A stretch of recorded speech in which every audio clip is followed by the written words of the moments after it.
Next AC generator के MCQs हैं वो हम करते हैं, इसके बाद हम अपना ट्रांसफार्मर का टॉपिक स्टार्ट करेंगे। The output of AC generator is given by, कहते हैं ये आउटपुट है एसी जनरेटर की, V is equal to V naught sine omega T. The instantaneous value of the voltage will be equal to RMS value of the source voltage, then T is equal to what. अगर मैं इसी दिए गई ये equation को सबसे पहले V is equal to V naught sine 2 pi divided by capital T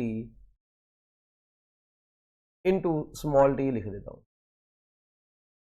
उसने आपको बोला है, अब आपको पता है कि इस इक्वेशन में ये जो वोल्टेज होता है इसको हम इंस्टेंटेनियस वोल्टेज बोलते हैं। क्या बोलते हैं? इंस्टेंटेनियस वोल्टेज बोलते हैं। ये जो होता है इसको हम पीक वोल्टेज बोलते हैं। ये जो कैपिटल टी होता है इसको हम टाइम पीरियड बोलते हैं। ये जो स्मॉल टी होता है इसको हम इंस्टेंट का टाइम बोलते हैं। जिस इंस्टेंट के ऊपर हम वोल्टेज मालूम करने जा रहे हैं उस इंस्टेंट का टाइम होता है। अब उसने आपको बोला है कि जो इंस्टेंटेनियस वैल्यू है वोल्टेज की वो इक्वल होगी RMS के, यानी ये जो इंस्टेंटेनियस वैल्यू है ये बराबर होगी VRMS के। अच्छा, राइट साइड को नहीं हमने छेड़ना, वो भी वैसे ही रहने देनी है। V naught sine 2 pi divided by capital T into small T. अब VRMS किसके बराबर होती है? VRMS का फार्मूला मैंने आपको लेक्चर में बताया था, V naught over under root 2 होता है, is equal to V naught sine 2 pi over capital T into small T. वैसे ही रहा, V नॉट इस V नॉट से कट गया, ये साइन इधर आगे साइन इनवर्स बनेगा, और sine inverse 1 over under root 2, sine inverse 1 divided by under root 2 is equal to 2 pi by capital T into small T. अब sine inverse 1 over under root 2 जो होता है वो 45 डिग्री होता है, यानी पाई बाय 4 होता है। तो 2 pi over capital T into small T अपनी जगह पे, पाई पाई से कट गया, 2 इधर आगे 4 से मल्टीप्लाई हो जाएगा, T उधर जाकर मल्टीप्लाई हो जाएगा, तो T by 8 is equal to small T. तो आपके पास जो स्मॉल टी आ गया है वो पहले से 8 गुना कम आया है, 8 टाइम्स कम आया है। तो आपके इस MCQ का आंसर बन गया जी T बाई 8। तो बस आप देखें क्वेश्चन की स्टेटमेंट को बस हमने पढ़ा, उसके मुताबिक हमने वैल्यू पुट की, हमारा आंसर आ गया, वेरी सिंपल। इसी तरह एक और MCQ है, अब कहता है जी एक कॉइल है, कहता क्या है कि एक कॉइल है, इस कॉइल का जो एरिया है, कॉइल का जो एरिया है वो उसने आपको दे दिया है 80 सेंटीमीटर स्क्वायर। अच्छा, एरिया आपको दे दिया गया है बच्चों 80 सेंटीमीटर स्क्वायर। उसके बाद क्या कहता है? 80 सेंटीमीटर स्क्वायर है, और जो नंबर ऑफ टर्न्स आपको दे दी गई है कहता है जी ये 50 है। इज रोटेटिंग विद 200 रेवोल्यूशन पर मिनट, यानी ये एंगुलर वेलोसिटी आपको दे दी गई है 2000 रेवोल्यूशन पर मिनट। अच्छा, ओके। और कहते हैं इस कॉइल का जो एक्सिस है मैग्नेटिक फील्ड के परपेंडिकुलर, और वो मैग्नेटिक फील्ड की वैल्यू 0.05 टेस्ला है। The maximum value of the EMF developed, E node यानी मैक्सिमम EMF मालूम करनी है। अब मैक्सिमम EMF का फार्मूला तो आप लोगों को पता है कि मैक्सिमम EMF का फार्मूला होता है नवाब, NWAB। अब जिस बच्चे को ये फार्मूला आता है उसके लिए तो अब ये न्यूमेरिकली बहुत हलवा है। देखें, न्यूमेरिकल्स को सॉल्व करने का सबसे बेहतरीन तरीका ये होता है बच्चों कि आप न्यूमेरिकल की स्टेटमेंट जब पढ़ें तो आपको पता चल जाए कि ये न्यूमेरिकल किस टॉपिक का है। जब आपको टॉपिक का पता चल जाता है उसके बाद टॉपिक के अंदर से कौन कौन से फार्मूलाज बनते हैं वो तो तुम्हें आने चाहिए। अगर वो भी नहीं आते तुम्हें तो भाई फिर इसका मतलब है कि तुम्हारा जो है दुनिया में कोई मकसद नहीं है, ठीक है ना? फिर तो तुम मतलब फिर तो आगे खामोशी है भाई। अच्छा, 50 टर्न्स थी, हम वैल्यू पुट करते हैं, पी की EMF हमने निकालनी है। एक काम करते हैं, ये रेवोल्यूशन पर मिनट को रेडियन पर सेकंड में कन्वर्ट कर लें। 2000 1 रेवोल्यूशन 2 पाई रेडियन के बराबर होता है, और 1 मिनट में 60 सेकंड होते हैं। तो ये हमारे पास जो आंसर आएगा वो रेडियन पर सेकंड में आ जाएगा। किसमें आ जाएगा जी? रेडियन पर सेकंड में। तो ये रेडियन पर सेकंड में कितना बनेगा? ये एक जीरो इसे कट गया, ठीक है जी। और उसके बाद ये अपना क्या नाम है, ये बन जाएगा 400 पाई डिवाइडेड बाई हम 6 कर लेते हैं, ये ले रेडियन पर सेकंड, और ये बनेगा 80 into 10 raise to power -4 metre square. ये तो हम बहुत जल्दी जल्दी कैलकुलेशन कर सकते हैं। नहीं जी, पी की EMF निकालनी है, एन की वैल्यू है 50, W की वैल्यू है 400 पाई डिवाइडेड बाई 6। अच्छा, फिर उसके बाद एरिया की वैल्यू है 80 इंटू 10⁻⁻⁴, और उसके बाद B की वैल्यू है 5 इंटू 10⁻⁻²। अच्छा, अब ये जो है ना यहाँ पे जो चीजें, अब जरा गौर से देखिएगा, इसको अगर मैं 2 पे काट दूं तो ये कितना बन जाएगा, ऊपर बनेगा 200 और नीचे बन जाएगा 3, ऐसा ही है। अच्छा, उसके बाद ये 50 इंटू, अब देखें ज़रा, ये मैं क्या काम करता हूँ यार, मैं 5 को इधर रहने देता हूँ, ठीक है जी। फिर मैं उसके बाद ये 200 का 2 इधर रहने देता हूँ, 3 नीचे वैसे ही रहने देता हूँ, 80 का 8 इधर रहने देता हूँ, 5 इधर रहने देता हूँ। ज़रब 10 की पावर में अब क्या क्या आ रहा है, देखें, 1 0 ये था, यानी 10 ये था, 10 की पावर 1 प्लस 200 के ये 2 थे, इसका मतलब +2।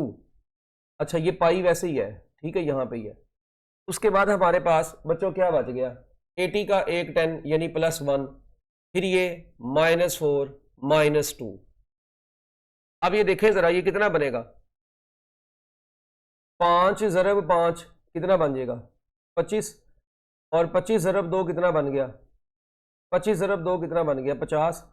50 पाई बाई 3, अभी भी 8 इनसे मल्टीप्लाई होने वाला है, इंटू 10⁻1 + 2 3, 3 + 1 4, 4 - 1 4 - 4 0, यहाँ पे बच गया -2, बस पावर में क्या बच गया, -2 बच गया। अच्छा, अब इसको भी अभी हम देखें, ये 50 को भी ऐसे लिख, 8 को 5 से मल्टीप्लाई करवाएं, 8 × 5 40, यानी ये 8 ज़रब 50 400 बन गया। 3 अपनी जगह पे, पाई अपनी जगह पे, 10 की पावर -2 अपनी जगह पे। अब आप थोड़ा गौर से देखें, ये 2 0 10 की पावर -2 से कट जाएंगे, तो आपके MCQ का आंसर बच गया 4 पाई बाई 3, और जो यूनिट होता है वोल्टेज का वो वोल्ट होता है, तो आपके इस MCQ का आंसर बन गया 4 पाई बाई 3 वोल्ट। अब बच्चे कहते हैं सर ये MCQ बड़ा टिपिकल था, भाई सिर्फ कैलकुलेशंस थी, और आपको मैंने कैलकुलेशंस का आसान सा तरीका बता दिया। जब आपकी प्रैक्टिस हो जाती है तो आप ये विदिन 1 मिनट सोल्व कर सकते हैं बड़ी आसानी से। हमें तो टाइम ऐसे लगा क्योंकि मैं तो आपको एक एक चीज़ समझा रहा हूँ ना। अच्छा, इसके बाद नेक्स्ट कहता है जी, ये कॉइल है, उसका एरिया ए। अब देखें, अच्छा, अगर आपके इधर 2 मिनट लग भी गए तो अगला MCQ देखें, एरिया ए है, is placed in a magnetic field which changes from B to 5B, यानी चेंज इन मैग्नेटिक फील्ड कितनी आ गई, 5B - B। अब ये मुझे लिखने की जरूरत नहीं है पेपर में बैठ के 4B, मगर मैं तो इसलिए लिख रहा हूं क्योंकि मैं आपको समझा रहा हूं, ठीक है जी। तो ये आ गया 4B। अच्छा, अब उसके बाद कहते हैं टाइम इंटरवल T है, तो EMF इंड्यूस का formula N delta phi over delta T। ये भी पेपर में बैठ के आपको लिखने की जरूरत नहीं है, ये तो मैं आपको समझाने के लिए लिख रहा हूं, आप अपने दिमाग में MCQs को सोल्व कर लिया करें। कहते हैं दिमाग होता तो इधर होते हैं। अच्छा, एक कॉइल है तो उसके अंदर जो नंबर ऑफ लूप है वो 1 है। अब मैग्नेटिक फ्लक्स का फार्मूला होता है delta B × A divided by time को उसने T बोला है, और डेल्टा B हमारे पास कितना आया 4B, तो 4BA डिवाइडेड बाई T आपकी इस MCQ का आंसर था। ये तो हम इसको लिखे बगैर भी सॉल्व कर सकते थे। तो देखें, कई दफ़ा MCQ अगर एक मुश्किल आया थोड़ा सा, तो उससे आगे आसानी भी तो है ना, हर मुश्किल के बाद आसानी भी तो आ जाती है ना, तो वो यहाँ पे देखेंगे आप लोग पेपर में। इसके बाद EMF induced in the coil varies with different speeds of rotation of the coil, same magnetic field है और अंडर द सेम कंडीशंस। अब देखें, इंड्यूस्ड EMF का आपको पता है फार्मूला जो होता है वो नवाब होता है। अब उसने बोला है कि EMF जो है वो डायरेक्टली प्रोपोर्शनल टू ओमेगा है, रोटेशन स्पीड ऑफ रोटेशन है, जबकि NAB, ये B भी कांस्टेंट है, और बाकी N और A वैसे ही क्या है, कांस्टेंट है, ये तो चेंज नहीं होंगे। इसका मतलब है कि EMF का W के साथ डायरेक्ट रिलेशन, जब दो चीज़ों का डायरेक्ट रिलेशन होता है तो उनकी रेशियो एक दूसरे के बराबर होती है। तो E मैक्सिमम E1 और E2 is equal to ω1 over ω2। तो आपके इस MCQ का आंसर क्या बन जाएगा वो आप वहाँ पे देख सकते हैं, E1 over E2 is equal to ω1 over ω2।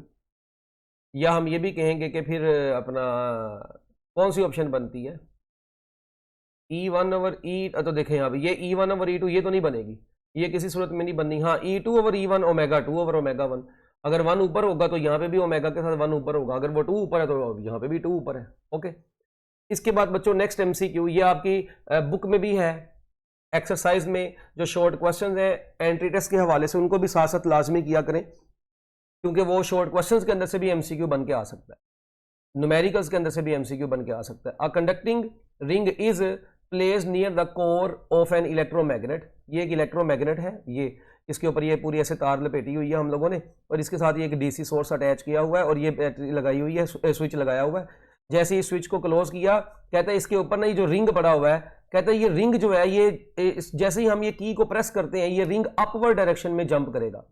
किस डायरेक्शन में जंप करेगा? अपवर्ड डायरेक्शन में, ड्यू टू लेंज़िस लॉ। लेंज़िस लॉ के मुताबिक बच्चों इसने किस डायरेक्शन में जंप करना है? अपवर्ड डायरेक्शन में जंप करना है। क्योंकि देखें जब इस इलेक्ट्रोमैग्नेट में से करंट पास करेगा इससे गिर्द मैग्नेटिक फ्लक्स पैदा होगा, और वो मैग्नेटिक फ्लक्स, ठीक है, इस रिंग से लिंक करेगा और इस रिंग के अंदर भी एक नया फ्लक्स जनरेट होगा, और वो फ्लक्स इस इलेक्ट्रोमैग्नेट के फ्लक्स को अपोज करने की वजह से ऊपर को जंप करेगा। तो इसका आंसर है जंप्स अपवर्ड। अच्छा, ये जो अब एमसीक्यू आया है नेक्स्ट, एक और लेंज़िस लॉ वाला, ये अगर आपको याद हो, मैं प्रीवियस लेक्चर के अंदर यहां पर आप लोगों को काफी डिटेल में इसके बारे में बता के आया था। ये देखें यहां पर जब हमने केसेस पढ़े थे ना,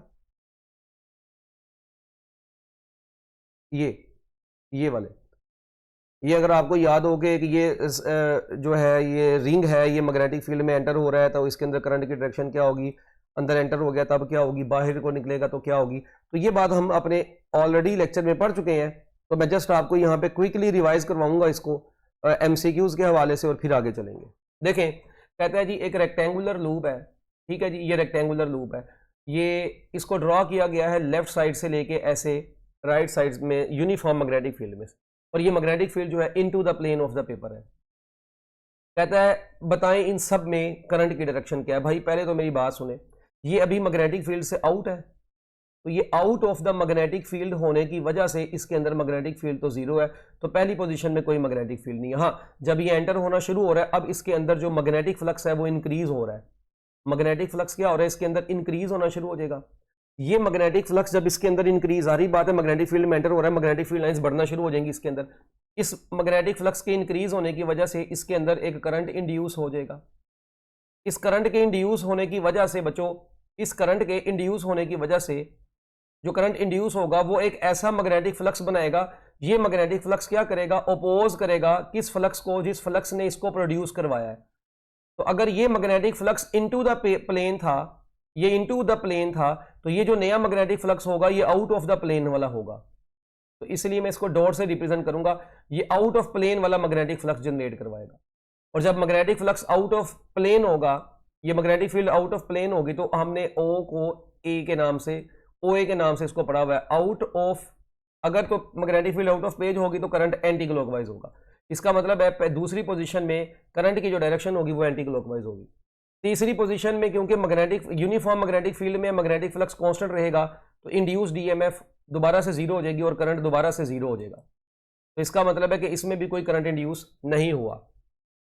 अच्छा, उसके बाद ये इसको क्रॉस ना समझ, मतलब ये नहीं, इंड्यूस नहीं हुआ, करंट जीरो है। अच्छा, और जब ये यहां से बाहर निकलना शुरू हो रहा है, अब इसके अंदर से जो मैग्नेटिक फ्लक्स है वो डिक्रीज करना शुरू करेगा, और उसकी वजह से जो करंट इसमें इंड्यूस होगा, उस इंड्यूस करंट से जो फ्लक्स आएगा वो फ्लक्स इसको इंक्रीज करवाने की कोशिश करेगा। और उसने इसको इंक्रीज करवाना है, तो जाहिर बात है जिस डायरेक्शन में पहले मैग्नेटिक फील्ड है उसी डायरेक्शन में वो मैग्नेटिक फील्ड पैदा करके इसको जो है ना, वो देखें इसमें फ्लक्स डिक्रीज कर रहा है, ये इंक्रीज करने के लिए उसको क्या करेगा, उसी डायरेक्शन में मैग्नेटिक फील्ड मजीद प्रोवाइड करेगा। इसका मतलब है कि मैग्नेटिक फील्ड यहाँ पे इनटू द पेज होनी चाहिए, और इनटू द पेज के लिए क्लॉकवाइज होता है, इनटू द पेज के लिए क्लॉकवाइज। तो इस सिचुएशन में करंट की डायरेक्शन क्लॉकवाइज है, इसमें कोई भी नहीं है, इसमें एंटी क्लॉकवाइज है। अब ऑप्शंस पढ़ते हैं। कहता है direction of the current in the position 1 is clockwise, नहीं ऐसा तो है ही नहीं, वो तो जीरो है। अच्छा, direction of the current in the position 2 is clockwise, नहीं ये तो एंटी क्लॉकवाइज है, ये भी नहीं है। सी ऑप्शन में तो वैसे ही दोबारा से करंट जीरो हो गया, और डी ऑप्शन में करंट की डायरेक्शन क्लॉकवाइज है, तो आपके इस एमसीक्यू का आंसर हो गया डेल्टा। अच्छा, अब ये देखें, ये जो मैंने नेक्स्ट एमसीक्यूज लिए हैं ना, ये एमडी कैट 2023 के एमसीक्यूज है।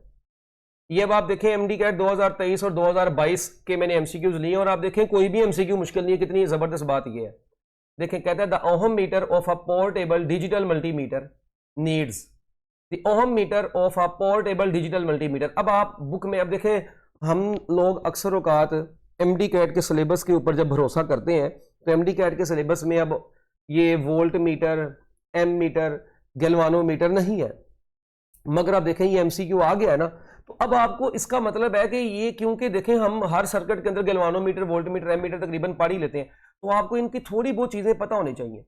देखें गैल्वानोमीटर, अगर मैं गैल्वानोमीटर की बात करूं तो जो गैल्वानोमीटर है, आपको पता है कि ये स्मॉल करंट्स के ऊपर भी फुल स्केल डिफ्लेक्शन दे देता है, इसलिए हम इस गैल्वानोमीटर को क्या करते हैं, हम इस गैल्वानोमीटर को एमीटर में भी कन्वर्ट करते हैं, हम गैल्वानोमीटर को वोल्ट मीटर में भी कन्वर्ट कर सकते हैं, और हम इसी गैल्वानोमीटर को ओहम मीटर में भी कन्वर्ट कर सकते हैं।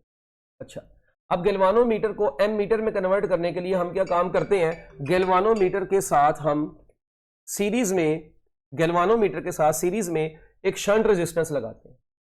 जब हम गैल्वानोमीटर के साथ सीरीज में shunt resistance in series with the galvanometer, जब हम गैल्वानोमीटर के साथ सीरीज में एक शंट रेजिस्टेंस लगा देते हैं तो बच्चों वही गैल्वानोमीटर किस में कन्वर्ट हो जाता है, एम मीटर में कन्वर्ट हो जाता है। और इस शंट रेजिस्टेंस को निकालने का जो फार्मूला आप पढ़ते हैं वो होता है I G R G divided by I minus I जी।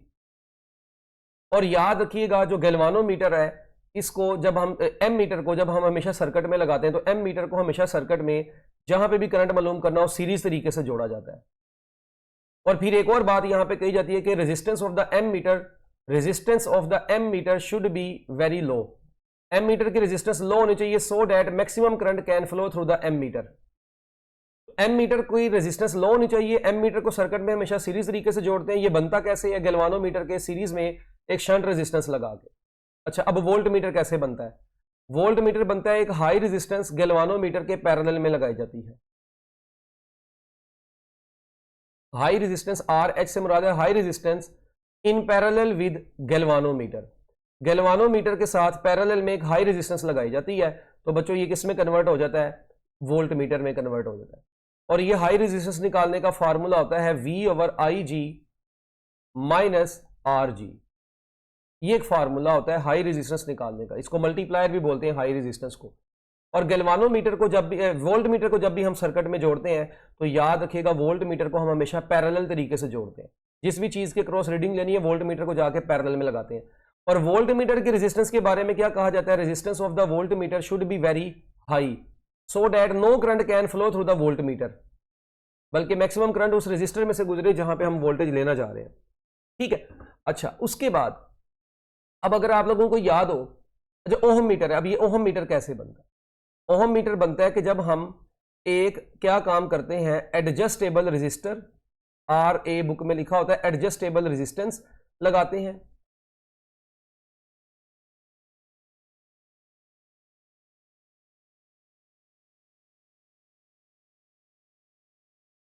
हमारे पास एक एडजस्टेबल रेजिस्टेंस होती है, एक अदद हमारे पास बैटरी होती है, इंटरनल बैटरी, ठीक है, जो इसके अंदर लगी होती है,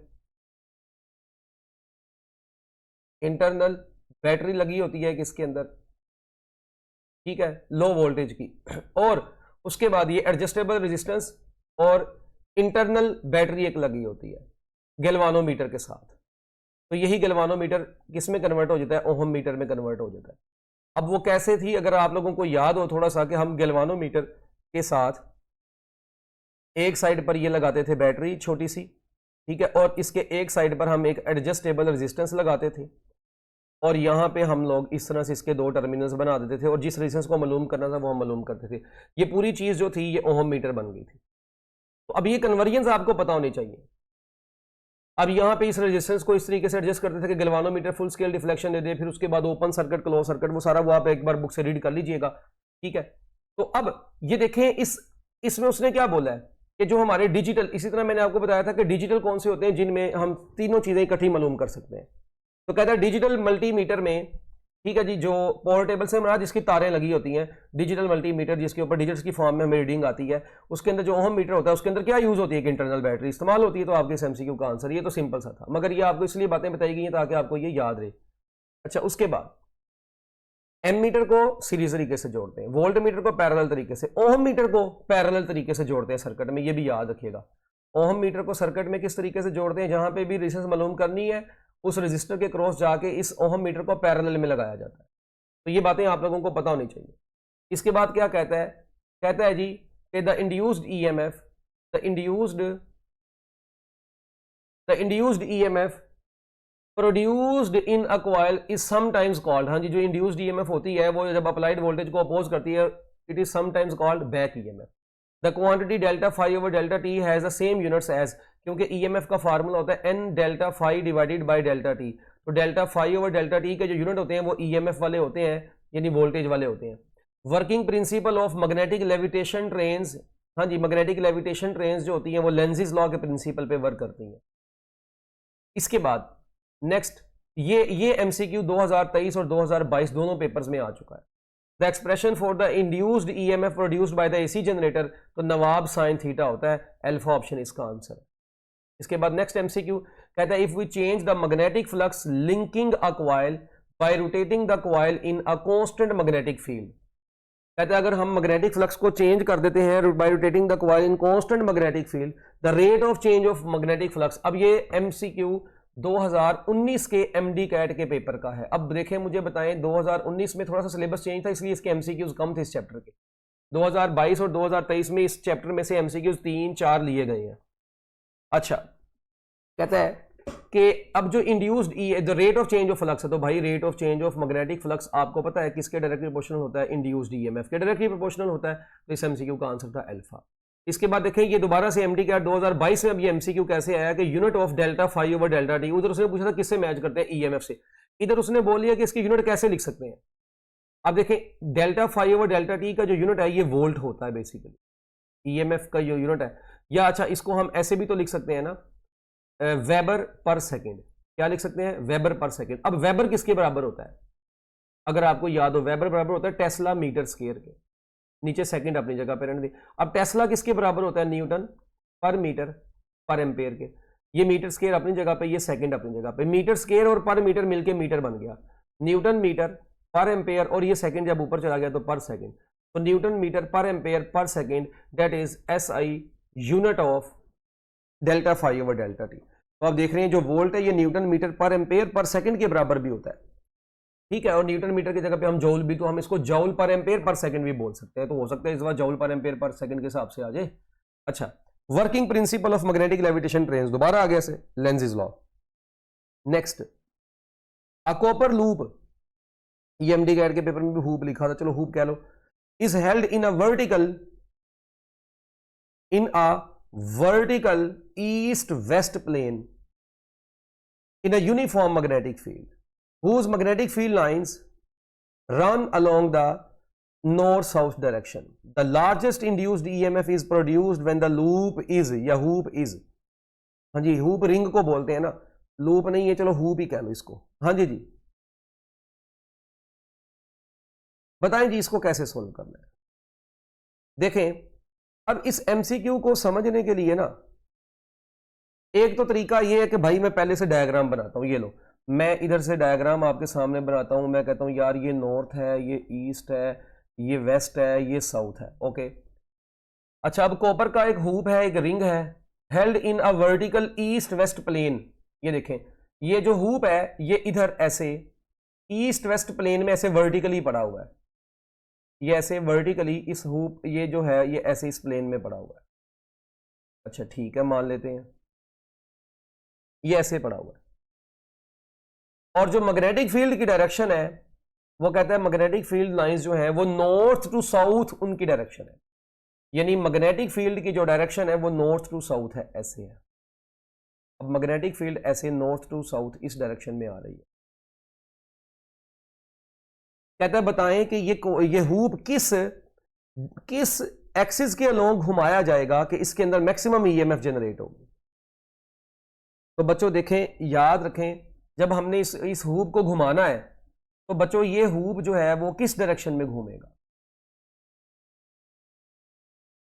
अच्छा, मैग्नेटिक फील्ड है नॉर्थ टू साउथ, तो जाहिर बात है अगर ये मैग्नेटिक फील्ड के परपेंडिकुलर होगा तब ही तो इसके अंदर ईएमएफ मैक्सिमम होगी ना। अब नॉर्थ और साउथ के परपेंडिकुलर कौन होता है, ईस्ट वेस्ट होता है। इसका मतलब है कि अगर इसका एक्सिस ऐसे हो और ये ईस्ट वेस्ट के अलोंग ऐसे इसको हम घुमाते जाएं, तो बच्चों ईस्ट वेस्ट के अलोंग हम इसको घुमाएंगे तो इसके अंदर लार्जेस्ट ईएमएफ इंड्यूस्ड होगी। तो आपके इस एमसीक्यू का आंसर था ईस्ट वेस्ट एक्सिस। अब देखें, अब ये ना डायग्राम असल में यहाँ पे 3D में तो मैं यहाँ पे बना नहीं सकता, इधर डायग्राम बनाने की भी जरूरत नहीं थी। अब यहाँ पे एक ट्रिक थी छोटी सी, ठीक है। बच्चे कहते हैं पता नहीं कौन सी ट्रिक थी। इधर देखें, मेरी बात सुनो। उसने बोला कि जो हमारा जो सरफेस है वो ईस्ट वेस्ट प्लेन में है और मैक्सिमम और मैग्नेटिक फील्ड जो है वो नॉर्थ टू साउथ है। अच्छा, कहता है बताएं कब ईएमएफ इंड्यूस्ड मैक्सिमम होगी। तो बच्चों ईएमएफ तो मैक्सिमम उस वक्त होगी ना जब कॉइल मैग्नेटिक फील्ड के परपेंडिकुलर होगी।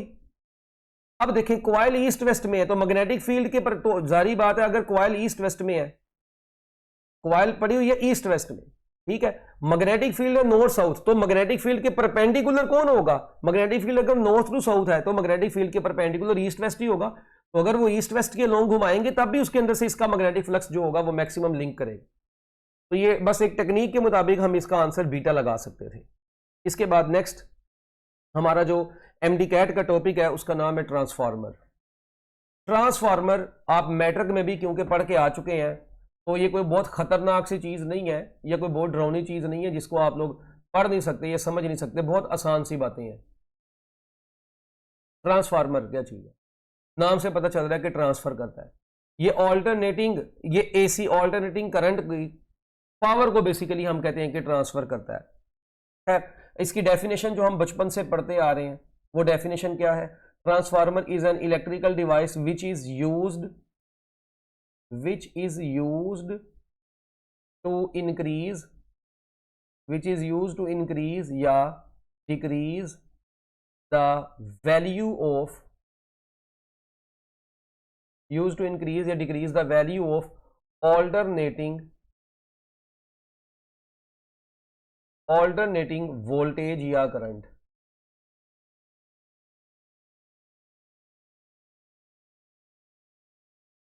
ट्रांसफार्मर एक ऐसी डिवाइस होती है जो ऑल्टरनेटिंग वोल्टेज को, अब जरा वर्ड पे गौर कीजिएगा, ऑल्टरनेटिंग वोल्टेज को क्या करती है? या तो इंक्रीज करने के लिए इस्तेमाल होती है या डिक्रीज भी करती है। और किसको बोला? ऑल्टरनेटिंग वोल्टेज या करंट को। तो ऐसी डिवाइस जो ऑल्टरनेटिंग वोल्टेज को इंक्रीज या डिक्रीज करने के लिए इस्तेमाल होती है उसको हम ट्रांसफार्मर बोलते हैं। ट्रांसफार्मर किस प्रिंसिपल पे वर्क करता है? याद रखिएगा, transformer works on the principle of, इसका जो प्रिंसिपल है that is mutual induction. Transformer works on the principle of mutual induction.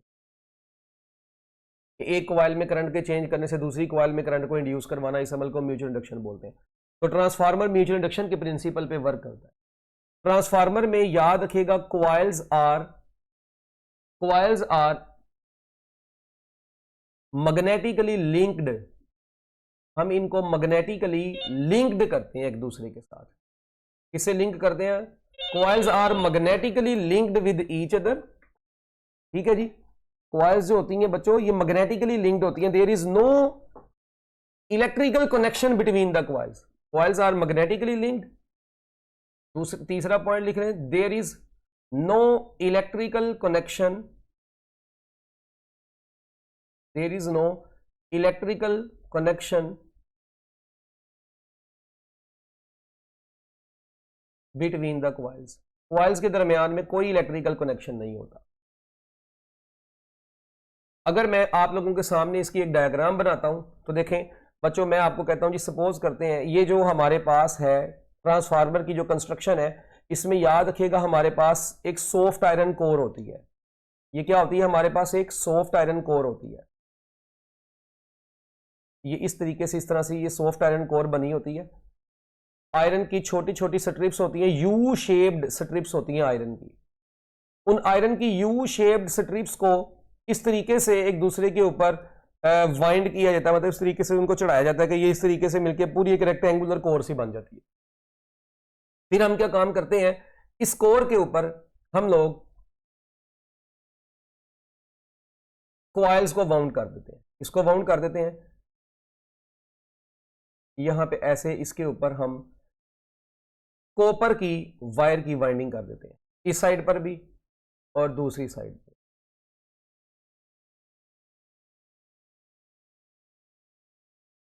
अब ये जो चीज है, ये जो है ये कॉपर की वाइंडिंग है। इसको हम बोलते हैं जो जिसके साथ हम एसी सोर्स अटैच करते हैं, जिस कॉइल के साथ एसी सोर्स अटैच करते हैं उसको हम नाम देते हैं प्राइमरी कॉइल का। इसका नाम देते हैं बच्चों, प्राइमरी कॉइल का नाम देते हैं। और जिसके साथ हम लोड अटैच करते हैं, यानी कि जिस वोल्टेज हमने बढ़ाना या कम करके, किसी ना किसी चीज को तो वोल्टेज बढ़ा के या कम करके देना है ना, तो वो जो लोड है, ठीक है, वो जिस साइड पर लगा होता है उसको हम क्या नाम देते हैं? उसको हम नाम देते हैं सेकेंडरी कॉइल का। इसका नाम देते हैं बच्चों, सेकेंडरी कॉइल का नाम देते हैं। तो जिस कॉइल के साथ एसी सोर्स अटैच किया जाता है, ठीक है जी, और ये इसको हम बेसिकली इनपुट दे रहे हैं ना, तो इसको हम इनपुट कॉइल बोलते हैं, और इधर से हम आउटपुट दे रहे हैं, इससे हम आउटपुट ले रहे हैं। तो जहां पे आउटपुट, जिस कॉइल से आउटपुट लेते हैं वो सेकेंडरी कॉइल होती है, जहां से इनपुट देते हैं, जिस वोल्टेज को कम या ज्यादा करना है वो इनपुट कॉइल होती है। और ये कॉइल्स किसकी बनी होती हैं? These coils are made up of copper. याद रखिएगा बच्चों, ये कॉपर की बनी होती है। और ये जो वाइंडिंग होती है, ये अपना ये जो कोर होती है, ये किसकी बनी है? सॉफ्ट आयरन कोर है। बच्चों ये क्या है? That is soft iron core. और ट्रांसफार्मर की जो सॉफ्ट आयरन कोर होती है, ठीक है, ये याद रखिएगा आयरन की छोटी छोटी यू शेप्ड स्ट्रिप्स से मिलकर बनी होती है। यू शेप्ड स्ट्रिप्स से मिलकर बनी होती हैं ये आयरन की कोर। ठीक हो गया, ये तो हो गई वो पुरानी बातें जो आप बचपन से पढ़ते आ रहे हैं। अच्छा, अब प्राइमरी कॉइल में आपको नंबर ऑफ लूप्स भी नजर आ रहे हैं, तो याद रखिएगा number of loops in the primary coil को एनपी बोलते हैं, number of loops in the secondary coil को एनएस बोलते हैं। इसके वोल्टेज को वीपी बोलते हैं, इसके वोल्टेज को वीएस बोलते हैं। प्राइमरी कॉइल में जो करंट फ्लो करेगा उसको आईपी बोलेंगे, सेकेंडरी में जो करंट होगा उसको आईएस बोलेंगे। याद रखिएगा इनपुट पर ऑल्टरनेटिंग करंट की जो फ्रीक्वेंसी होती है वो 50 हर्ट्ज होती है। आउटपुट पर लोड पर भी आपको ऑल्टरनेटिंग करंट ही मिलता है। मिलता तो आप देखें ये करंट को थोड़ी चेंज करता है, ट्रांसफार्मर करंट के लेवल को इंक्रीज या डिक्रीज करता है, ऑल्टरनेटिंग करंट के लेवल को, ये उसकी फ्रीक्वेंसी को चेंज नहीं करता। तो ट्रांसफार्मर में जो फ्रीक्वेंसी हमें ऑल्टरनेटिंग करंट की इनपुट पर होती है वही फ्रीक्वेंसी आउटपुट पर होती है। तो एक बात यहां से हमें यह पता चली, transformer does not change the frequency. तो ट्रांसफार्मर में आउटपुट की जो फ्रीक्वेंसी होती है वो इनपुट की फ्रीक्वेंसी के ही बराबर होती है, यानी ट्रांसफार्मर डज नॉट चेंज, इसका मतलब है transformer does not change frequency of the input, frequency of the input AC source. ये इनपुट एसी सोर्स की फ्रीक्वेंसी को चेंज नहीं करता। ठीक हो गया। अच्छा, उसके बाद जो आइडियल ट्रांसफार्मर होते हैं, याद रखिएगा जितनी इनपुट पावर होती है उतनी ही आउटपुट पावर होती है। ये आइडियल ट्रांसफार्मर की बात कर रहा हूं। ट्रांसफार्मर के लिए हम टी और ऐसे लाइन लगा के एफ लिख देते हैं, ये ट्रू फॉल नहीं समझना आपने। और जो रियल ट्रांसफार्मर्स होते हैं, रियल ट्रांसफार्मर्स में जो आउटपुट पावर होती है वो हमेशा इनपुट पावर से कम होती है, जो रियल ट्रांसफार्मर होते हैं। इसका मतलब इनमें कुछ ना कुछ पावर लॉस होता ही होता है। अच्छा, और इसके अलावा बच्चों जो ये आइडियल ट्रांसफार्मर है, इस पी की जगह पे, इस पावर की जगह पे मैं ऐसे लिख सकता हूं VPIP, बिल्कुल लिख सकता हूं। और आउटपुट पावर की जगह पे VSIS, तो एक ये भी रिलेशन बन गया, VPIP is equal to VSIS, ये भी आगे जाके यूज होगा। तो ट्रांसफार्मर में याद रखिएगा transformer can not increase power level, transformer कभी भी पावर लेवल को इंक्रीज नहीं करता। Transformer can not increase power level, ये पावर के लेवल को कभी भी इंक्रीज नहीं कर सकता। तो ये तो वो बातें थी जो कि हम लोगों ने बचपन से पढ़ी थी ट्रांसफार्मर की। अच्छा, फिर अब आप लोगों को यहां पे याद होगा, हम फेराडेज लॉ जब अप्लाई करते हैं इस पूरे ट्रांसफार्मर में, तो हम ये पढ़ते हैं कि VS/VP is equal to NS/NP। और अगर हम यहां से रिलेशन निकालें तो देखें, मैं यहां से कह सकता हूं VS/VP is equal to IP/IS। अगर आप गौर से देखें तो यहां से ये भी रिलेशन निकल सकता है। तो VS/VP की जगह पे हम IP/IS भी लिख सकते हैं। तो ये जो एक रिलेशन है ना आपके सामने, टर्न रेशो का, करंट रेशो का और वोल्टेज रेशो का, ये आपको पता होना चाहिए, ये आपस में इक्वल होते हैं। यहां से हमें दो चीजें साफ पता चल रही हैं। एक तो ये चीज पता चल रही है कि ट्रांसफार्मर के अंदर जिस साइड की नंबर ऑफ लूप्स ज्यादा होते हैं उस साइड का वोल्टेज भी ज्यादा होता है। देखें VS ऊपर तो NS भी ऊपर है, तो ट्रांसफार्मर की जिस साइड पे नंबर ऑफ लूप ज्यादा होती हैं उस साइड का वोल्टेज भी ज्यादा होता है। जबकि अगर बात करें इन दोनों की, तो जिस साइड पे नंबर ऑफ लूप ज्यादा है उस साइड का करंट कम है। या हम ये भी कह सकते हैं, अगर मैं वोल्टेज और करंट को आपस में रिलेट करवाऊं तो वोल्टेज का करंट के साथ इनवर्स रिलेशन है। बच्चे कहेंगे ओहम्स लॉ में तो डायरेक्ट था भाई, ये ट्रांसफार्मर में V और I का इनवर्स रिलेशन नहीं है। हम बेसिकली ये कहते हैं कि जो ट्रांसफार्मर वोल्टेज को बढ़ा देता है वो करंट को कम कर देता है, और जो ट्रांसफार्मर वोल्टेज को कम करता है वो करंट को बढ़ा देता है। इस टर्न रेशो से हमें पता चलता है कि वोल्टेज के जो ट्रांसफार्मर वोल्टेज को बढ़ाता है वो बेसिकली करंट को कम कर देता है। तो खैर ये तो सारी बातें थी। अब आपने देखा भी है कि ये जो कोर है, ये सॉफ्ट आयरन कोर, ये मैग्नेटिकली लिंक्ड है ना। तो देखें ये प्राइमरी कॉइल और सेकेंडरी कॉइल के दरमियान में कोई भी इलेक्ट्रिकल कनेक्शन नहीं है, वो तो सारी इस कोर की मदद से अटैच है।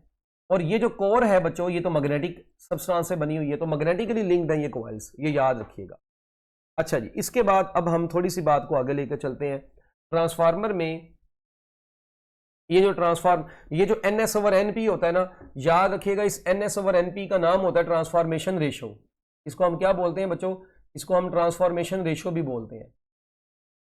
इसका नाम क्या होता है? This is known as transformation ratio.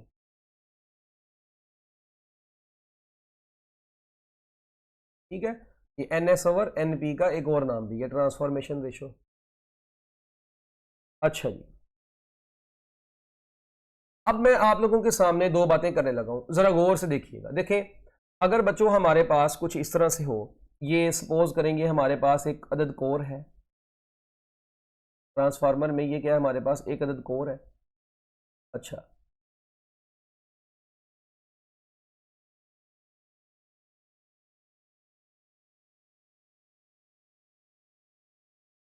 ये है जी ट्रांसफार्मर की कोर।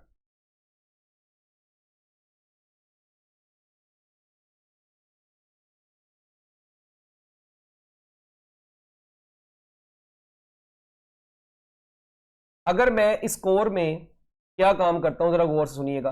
ये ट्रांसफार्मर की बच्चों कोर में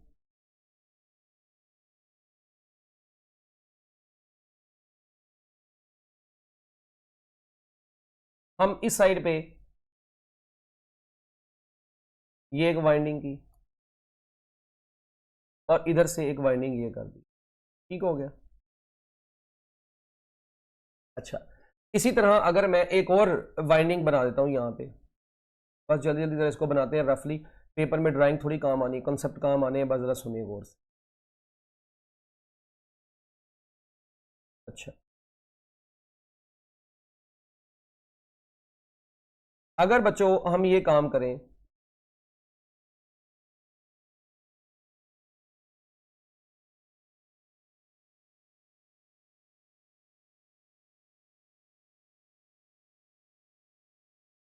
ये अब ये दोनों ट्रांसफार्मर आपके सामने, अगर आप गौर से देखें तो ये जो ट्रांसफार्मर है, ये जो ट्रांसफार्मर है, इस ट्रांसफार्मर में जो ये वाली साइड है ये प्राइमरी की साइड है और ये सेकेंडरी की है, क्योंकि यहाँ पे हमने एसी सोर्स अटैच किया हुआ है, यहाँ पे हमारा वो लोड अटैच है, वही बात। ठीक है, इधर हम एसी सोर्स अटैच कर देते हैं, इधर वो हमारा लोड अटैच होगा। अच्छा, ये प्राइमरी की टर्न्स हैं, ये सेकेंडरी की टर्न। अगर अब आप गौर से देखें तो इस साइड पर प्राइमरी की जो टर्न्स हैं वो सेकेंडरी से ज्यादा है, ऐसा ही है। जबकि इस साइड पर देखें प्राइमरी की टर्न्स कम है, सेकेंडरी की टर्न ज्यादा है, सेकेंडरी की टर्न्स प्राइमरी से ज्यादा है। ठीक हो गया। अच्छा, इसका मतलब ये हुआ कि हम यहां पर अब अभी हमने पढ़ा था कि नंबर ऑफ टर्न्स का वोल्टेज के साथ डायरेक्ट रिलेशन है। जिस साइड की टर्न ज्यादा है इसका मतलब उस साइड का वोल्टेज भी क्या होगा? ज्यादा होगा। और जिस साइड की यहाँ पे सेकेंडरी की साइड की ज्यादा है, इसका मतलब सेकेंडरी का वोल्टेज ज्यादा होगा किससे? प्राइमरी के वोल्टेज से। एक बात तो ये डन हो गई। अब जरा मुझे एक बात बताएं, प्राइमरी का वोल्टेज सेकेंडरी से क्या है? प्राइमरी का वोल्टेज, ये प्राइमरी का वोल्टेज सेकेंडरी से ज्यादा है। इसका मतलब हम ये बेसिकली कहते हैं कि इनपुट वोल्टेज V, हम ये कह देते हैं अपनी आसानी के लिए, input voltage is greater than output voltage. Input का वोल्टेज आउटपुट से ज्यादा है, यानी आउटपुट का वोल्टेज कम है, यानी कि ये ट्रांसफार्मर वोल्टेज को क्या कर रहा है? ये ट्रांसफार्मर वोल्टेज को डिक्रीज कर रहा है, क्योंकि इनपुट ज्यादा आउटपुट कम है, इसका मतलब इसने वोल्टेज को डिक्रीज किया। जबकि यहां पर वोल्टेज ऑफ द आउटपुट ज्यादा है वोल्टेज ऑफ द इनपुट से। इसका मतलब है कि ये ट्रांसफार्मर में आउटपुट वोल्टेज कम आ रहा है, यानी ये transformer voltage of the output ज्यादा है इनपुट के वोल्टेज से। इसका मतलब ये ट्रांसफार्मर वोल्टेज को इंक्रीज कर रहा है। तो जो ट्रांसफार्मर, याद रखिएगा, वोल्टेज को डिक्रीज करता है, हम उस ट्रांसफार्मर को स्टेप डाउन ट्रांसफार्मर का नाम देते हैं। इसका नाम देते हैं स्टेप डाउन ट्रांसफार्मर। और ये वोल्टेज को इंक्रीज कर रहा है, तो ऐसे ट्रांसफार्मर को बच्चों हम क्या नाम देते हैं? स्टेप अप ट्रांसफार्मर का नाम देते हैं। तो एक हो गया स्टेप अप, एक हो गया स्टेप डाउन। अच्छा, जो वोल्टेज को डिक्रीज करता है इसका मतलब वो ट्रांसफार्मर करंट को क्या कर देगा, इंक्रीज करेगा। इसका मतलब ये ट्रांसफार्मर अगर वोल्टेज को इंक्रीज कर रहा है तो ये करंट को क्या करेगा, डिक्रीज करेगा। तो इसका मतलब जो करंट का रिलेशन होगा वो कैसा होगा, अगर VP I S V S से बड़ा है स्टेप डाउन में तो आई एस बड़ा होगा आईपी से। इसी तरह अगर इधर देखा जाए तो इधर आईपी बड़ा होगा किससे, आई एस से। तो ये करंट का, वोल्टेज का, नंबर ऑफ टर्न्स का, ये सारा कुछ आप लोगों को पता होना चाहिए। फ्रीक्वेंसी दोनों जगहों पर सेम रहती है, फ्रीक्वेंसी को तो ये चेंज नहीं करता। अच्छा, इसका मतलब ये हुआ कि अब यहां पर जो सबसे इंपॉर्टेंट बात मैं आपको बताने जा रहा हूं, जरा बड़े गौर से सुनिएगा इसको। इसका मतलब है जो स्टेप डाउन ट्रांसफार्मर होगा, स्टेप डाउन ट्रांसफार्मर में एनपी ओवर एनएस जो हुआ करेगा वो 1 से बड़ा हुआ करेगा। तो अगर आपको किसी भी ट्रांसफार्मर की एनपी ओवर एनएस अगर 1 से बड़ी दी होगी, इसका मतलब है वो स्टेप डाउन ट्रांसफार्मर होगा। कई दफा पेपर में ऐसा भी होता है उसने स्टेप डाउन या स्टेप अप मेंशन नहीं किया होता, उसने जो रेशो दी होती है अगर तो एनपी ओवर एनएस 1 से बड़ा होगा। तो अब देखें अगर एनपी ओवर एनएस 1 से बड़ा है तो बेसिकली एनएस ओवर एनपी क्या होगा, 1 से छोटा होगा। तो ऐसा ट्रांसफार्मर जिसका एनएस ओवर एनपी 1 से छोटा होता है वो स्टेप डाउन होता है, और जिसका एनएस ओवर एनपी 1 से, यहां पर भी अब देखें अगर मैं यहां पे बात करूं N S divided by N P, ये 1 से बड़ी नहीं आएगी। तो ऐसा ट्रांसफार्मर जिसमें ट्रांसफॉर्मेशन रेशो यानी N S over N P, आप N S over N P के लिए से याद रख लें बस, 1 से छोटी step down, N S over N P 1 से बड़ा स्टेप अप। अच्छा, और अगर मैं वोल्टेज की बात करूं तो वोल्टेज भी we S over V P जो होगा वो 1 से छोटा होगा। जबकि अगर I S over I P की बात करें तो I S over I P जो होगा वो 1 से बड़ा होगा। जबकि अगर इसमें देखा जाए तो N S over N P 1 से बड़ा है, तो इसका मतलब है V S over V P भी किससे होगा, 1 से बड़ा होगा। तो अगर V S over V P 1 से बड़ा हो तो ऐसा ट्रांसफार्मर कौन सा होगा, स्टेप अप ट्रांसफार्मर। और इसी तरह I P over I S जो होगा वो 1 से बड़ा होगा तो वो ट्रांसफार्मर स्टेप अप होगा। तो ये स्टेप अप के लिए 3 बातें याद रखने, और ये स्टेप डाउन के लिए आपने 3 बातें याद रखनी। ये बात आपके सामने ही है, ये रिलेशन मैंने कहां से निकाले हैं, ये देखें ना, अगर आप यहां से गौर से देखें ये आईपी को तो जाके डिवाइड करें तो आईएस ओवर आईपी 1 से बड़ा ही आएगा। इस वीपी को ये अब देखें अगर ये वीपी तो जाके डिवाइड हो तो 1 इज बड़ा देन वीएस ओवर वीपी, यानी वीएस ओवर वीपी छोटा है 1 से। तो ये तो मैथमेटिक्स की टर्म्स है, ये तो आप लोगों को पता होना चाहिए जुबानी। तो लें जी बच्चों, ये तो होगी बात जो कि बहुत आसान सी बातें थी, ये सारी बातें आप लोगों को वैसे ही बचपन से ही पता थी, मगर नहीं भी पता थी तो अब आपको मैंने बता दी है। अब आप देखें जब न्यूमेरिकल हम सोल्व करेंगे ना, कई न्यूमेरिकल्स में ऐसे प्रॉब्लम आएंगे जहां पे उसने मेंशन नहीं किया होगा कि कौन सा ये ट्रांसफार्मर स्टेप अप है या स्टेप डाउन है, तो आपने परेशान नहीं होना। ये जरा थोड़ी सी जगह बना ले, अभी हम ट्रांसफार्मर के लॉसेस को डिस्कस करेंगे। अच्छा जी,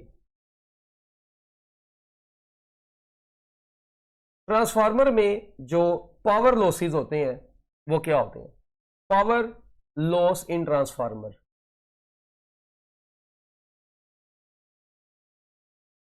power loss in transformer, transformers में पावर के लॉसेस क्या क्या होते हैं और ये कैसे होते हैं और इनको हम कैसे रिड्यूस कर सकते हैं। देखें, ट्रांसफार्मर में सबसे पहला एक जो लॉस हम स्टडी करते होते हैं वो होता है मैग्नेटिक फ्लक्स लिंकेज। कौन सा होता है, मैग्नेटिक फ्लक्स लिंकेज।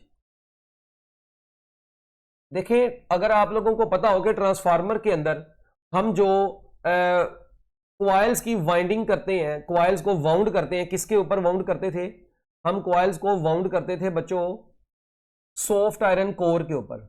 किसके ऊपर वाउंड करते थे, सॉफ्ट आयरन कोर के ऊपर। तो अगर तो वो हमारी जो सॉफ्ट आयरन कोर है के ऊपर कॉइल्स को अगर अच्छे तरीके से हमने वाउंड नहीं किया होगा, परफेक्ट कपलिंग नहीं की होगी, तो वहां पे मैग्नेटिक फ्लक्स का चांस ज्यादा होता है।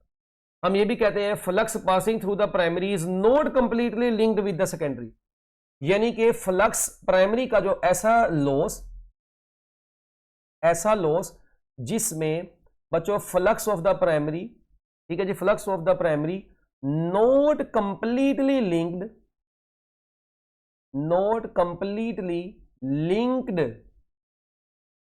With flux of the secondary. अब ये किसकी वजह से हो सकता है, ये इम्परफेक्ट कपलिंग की वजह से हो सकता है। क्या ख्याल है, और या इसके अलावा हम ये भी कहते हैं कि अगर हम इसको रिड्यूस करना चाहते हैं तो हमें क्या करना पड़ेगा, सेकेंडरी कॉइल को primary coil, to reduce this loss secondary coil is kept inside the primary coil by using E-shaped plates of the iron core। ये हमारी बुकों में इतना लिखा नहीं हुआ, मगर बस आप इसको बस इतना ज़हन में रख लें कि अगर प्राइमरी का फ्लक्स सेकेंडरी से प्रॉपर लिंक ना करे, क्योंकि आप लोग देखते हैं प्राइमरी और सेकेंडरी के दरमियान में गैप होता है ना, तो वो गैप हम अच्छे तरीके से कवर कर देते हैं। कहते हैं कैसे कवर करते हैं, वो सेकेंडरी कॉइल को हम प्राइमरी कॉइल के अंदर रख देते हैं with the help of E shaped plates of iron core. हम ई शेप्ड प्लेट्स लेते हैं एक आयरन कोर की, वो उसके अंदर रख देते हैं ताकि प्राइमरी और सेकेंडरी परफेक्ट कपल कर जाए। देखें अगर आप यहाँ पे गौर से देखें, ये आपने अपनी एफएससीओ में नहीं पढ़ा, वही देखें। एक तो ये है ना कि ये यहाँ से लिंक्ड है, ये यहाँ से तो लिंक्ड होगी, मैंने मान लिया, देखो यहाँ से तो ये लिंक्ड हो गई दोनों कॉइल्स एक दूसरे के साथ, मगर इनके दरमियान में अंदर भी तो गैप है। तो कहता है उसके लिए हम क्या काम करते हैं, ई शेप्ड आयरन की कोर की स्ट्रिप्स यूज करते हैं ताकि जो फ्लक्स ने यहां पे भी थोड़ा बहुत लॉस होना है प्राइमरी का सेकेंडरी से जो लिंक नहीं करेगा वो भी लिंक कर सके प्रॉपरली। ठीक हो गया। तो ये काम हम इसके अंदर करते हैं कि अगर प्राइमरी का फ्लक्स सेकेंडरी से प्रॉपरली लिंक ना कर रहा हो तो E shaped plates of iron core को इस्तेमाल करके इसको रिड्यूस कर सकते हैं। अच्छा इधर मैं लिख देता हूं ताकि आपको याद रहे, ई शेप्ड आयरन स्ट्रिप्स। इसको रिड्यूस करने का क्या तरीका है, ई शेप्ड आयरन स्ट्रिप्स इस्तेमाल की जाती हैं बच्चों with secondary to primary coil, यानी सेकेंडरी कॉइल से लेके प्राइमरी कॉइल के दरमियान तक हम ई शेप्ड स्ट्रिप्स को इस्तेमाल करके इसको रिड्यूस कर सकते हैं। इसके बाद बच्चों दूसरा जो एक तो ये हो गया, मतलब इनकी अगर कपलिंग अच्छी नहीं हुई, मतलब दोनों के दरमियान में गैप है ज्यादा, अच्छा, और ये दोनों फ्लक्स लिंक नहीं कर रहे, ये आपने अपनी एफएससी में नहीं था पढ़ा, ये आपके लिए नया था। दूसरी बात बच्चों, ट्रांसफार्मर की जो कॉइल्स हैं वो किसकी बनी है, कॉपर की। तो कॉपर की कॉइल्स के अंदर भी तो कुछ ना कुछ पावर लॉस होती है, उसको हम नाम देते हैं कॉपर लॉस। इसका नाम देते हैं कॉपर लॉस का नाम देते हैं। कॉपर लॉस, कॉपर लॉस जो होता है बच्चों याद रखें, इसको हम आई स्केयर आर लॉस भी बोलते हैं। क्या बोलते हैं, आई स्केयर आर लॉस भी इसको बोला जाता है। और ये ट्रांसफार्मर की कॉइल्स के अंदर होता है, तो याद रखिएगा ये कॉइल्स के अंदर होने वाला लॉस है, इसको कॉइल्स लॉस भी बोलते हैं क्योंकि ट्रांसफार्मर की कॉइल्स के अंदर होने वाला लॉस है। अच्छा अब ये किसकी वजह से होता है, ये होता है due to resistance of the copper coils. तो बच्चों ये resistance of the copper coils को हम क्या कहा, अगर इसका मतलब है कि ये एरर को हमने रिड्यूस करना हो तो रिड्यूस करने के लिए हमें इस रेजिस्टेंस को डिक्रीज करना पड़ेगा, और रेजिस्टेंस को डिक्रीज करने के लिए हमें क्या करना पड़ेगा, इसको थिक कॉपर वायर का बनाना पड़ेगा। इसका बनाना पड़ेगा थिक कॉपर वायर। क्यों, क्योंकि कॉपर वायर जितनी ज्यादा मोटी होगी, आपको पता है एरिया इसका जितना ज्यादा होगा रेजिस्टेंस उतनी कम होगी और ये लॉस कम से कम होगा। तो थिक कॉपर वायर को यूज करके we can reduce this error, we can reduce this error with the help of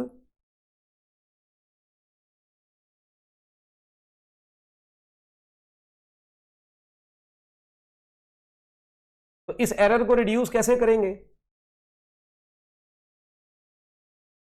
bye using thick copper wire.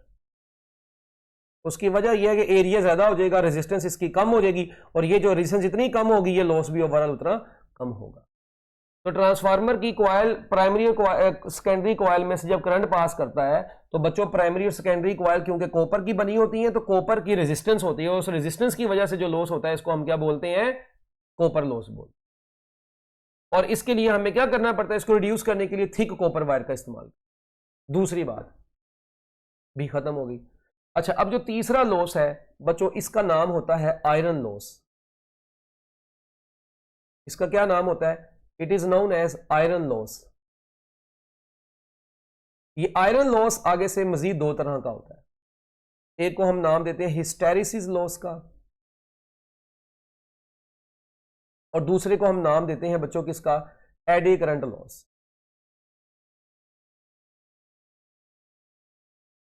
Hysteresis loss और एडी करंट लॉस। अच्छा सबसे पहले तो आप ये देखें कि ये आयरन लॉस को आयरन लॉस क्यों बोलते हैं, क्योंकि बेसिकली ये आयरन लॉस जो होता है, याद रखिएगा बच्चों, ये कोर का लॉस होता है। It is also known as core loss.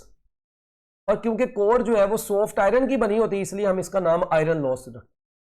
अब जब ऑल्टरनेटिंग करंट ट्रांसफार्मर की कोर में से गुजरता है, अब जो सॉफ्ट आयरन है, जो सॉफ्ट आयरन होता है बच्चों, याद रखें ये जो सॉफ्ट आयरन होता है ये एक फेरोमैग्नेटिक मटेरियल है। कौन सा मटेरियल है? That is ferromagnetic material. अब जो फेरोमैग्नेटिक मटेरियल होते हैं इनकी मैग्नेटाइजेशन और डीमैग्नेटाइजेशन हो रही होती है। तो due to magnetization and demagnetization of the core, या ये कहते हैं एनर्जी एक्सपेंडेड टू मैग्नेटाइज और डीमैग्नेटाइज द कोर मटेरियल, उसको बोलते हैं हिस्टेरिसिस लॉस। तो बच्चों याद रखिएगा, मैग्नेटाइजेशन या डीमैग्नेटाइजेशन ऑफ कोर, मैग्नेटाइजेशन और demagnetization of the core material,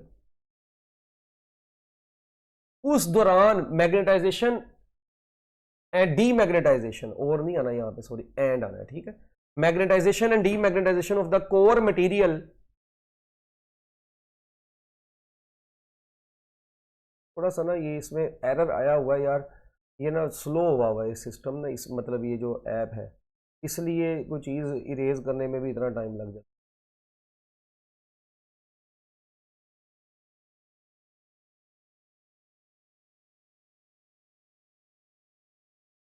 तो ट्रांसफार्मर के कोर के मटेरियल की मैग्नेटाइजेशन और डीमैग्नेटाइजेशन के दौरान जो एनर्जी लॉस होती है उसको हम नाम देते हैं हिस्टेरिसिस लॉस। और याद रखिएगा इसको रिड्यूस करने के लिए हम किसको यूज करते हैं? सॉफ्ट आयरन कोर को। और ये याद रखें ये लूप एरिया, इसका जो लूप हिस्टेरिसिस लूप जो होता है, इसका लूप एरिया जितना ज्यादा होता है हम ये कहते हैं इसका लॉस भी उतना ज्यादा होता है। और इसको कम करने के लिए हम ये चैप्टर नंबर 17 में पढ़ के आए हुए हैं सारे बच्चे, एफएससी में आपने पढ़ा होगा, ये जुबानी बस याद रखें कि जो सॉफ्ट आयरन है उसका लूप एरिया कम से कम है, इसलिए हम सॉफ्ट आयरन को यूज करते हैं इस लॉस को रिड्यूस करने के लिए। इस लॉस को रिड्यूस करने के लिए हम किसको यूज करते हैं? Soft iron can reduce this loss. तो इस लॉस को रिड्यूस करने के लिए बच्चों हम किसको यूज करते हैं? सॉफ्ट आयरन को यूज करते हैं। इसके बाद एडी करंट लॉस क्या होता है?